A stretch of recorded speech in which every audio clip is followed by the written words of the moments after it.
cold wind sliced through the empty street as Evan pulled his worn hoodie tighter around his shoulders. It was almost midnight, the last bus long overdue, and he was exhausted from another double shift at the grocery store. He just wanted to go home. But then he noticed her.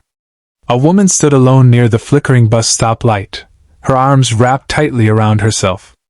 Her business suit was elegant but soaked from the sudden rain, her fingers trembling as she tried to stay warm. She looked like someone who didn't belong out here, a person used to warmth, order, and safety. Without thinking twice, Evan stepped forward.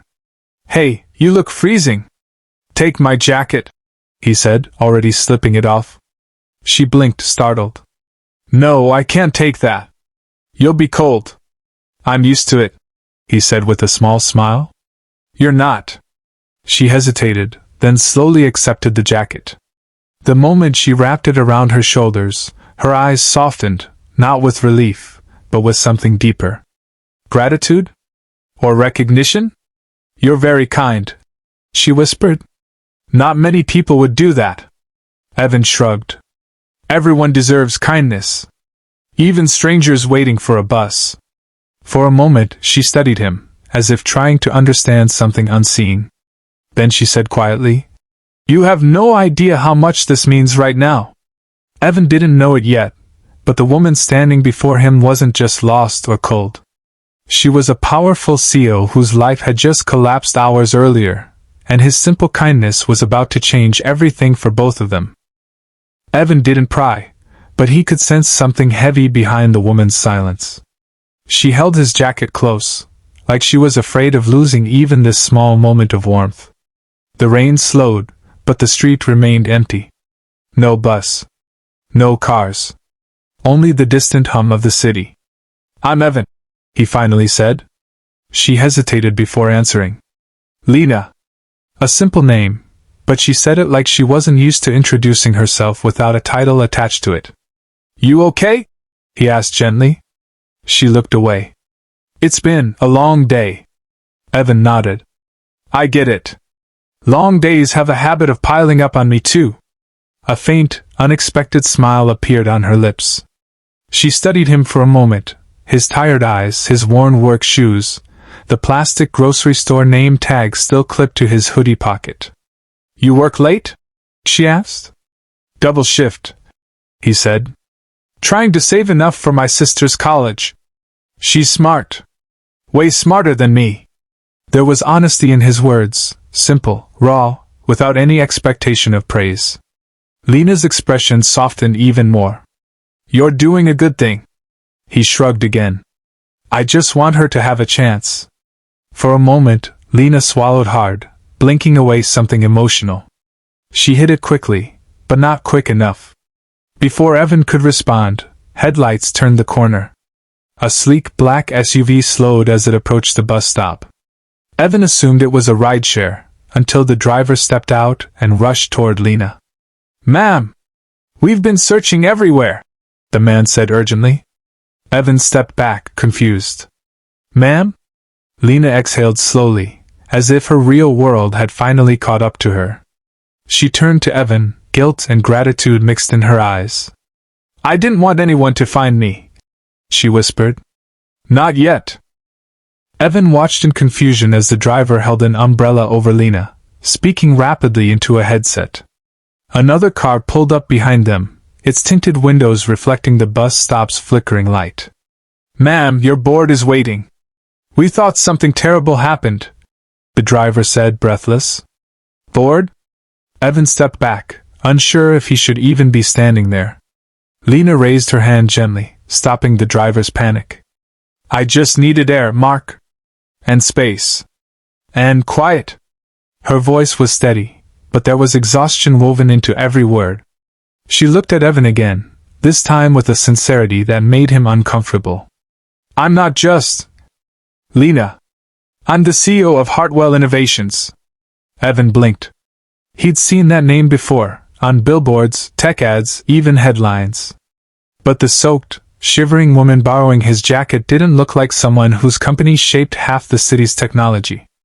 "I didn't mean to lie," she added softly. "Tonight just broke me." Evan didn't know what to say. You don't owe me any explanation. You're allowed to just be human. The words hit her harder than he expected. Her shoulders trembled, not from cold, but from a pressure she'd been carrying for far too long. My board tried to push me out today, she whispered. They said I wasn't fit to lead after a mistake I didn't even make. I walked out before I said something I'd regret. Evan's voice was gentle. So you came out here to breathe. To remember what kindness feels like, she said. The driver tried again. Ma'am, we really need to go. But Lena raised a hand once more. Just a minute. She stepped closer to Evan. No one has ever offered me something without wanting something in return, until you. Evan shook his head. It was just a jacket. No, she said softly. It was dignity. Evan didn't know how to respond to words like that. He wasn't used to being seen, really seen. Most days, he felt invisible, lost between stocking shelves and counting coins for the bus. But Lena looked at him like his simple kindness had rewritten the entire night. Evan, she said quietly, do you know what the worst part of power is?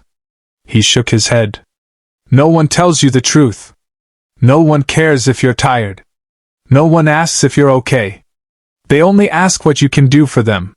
She paused, her eyes glistening. But you just helped.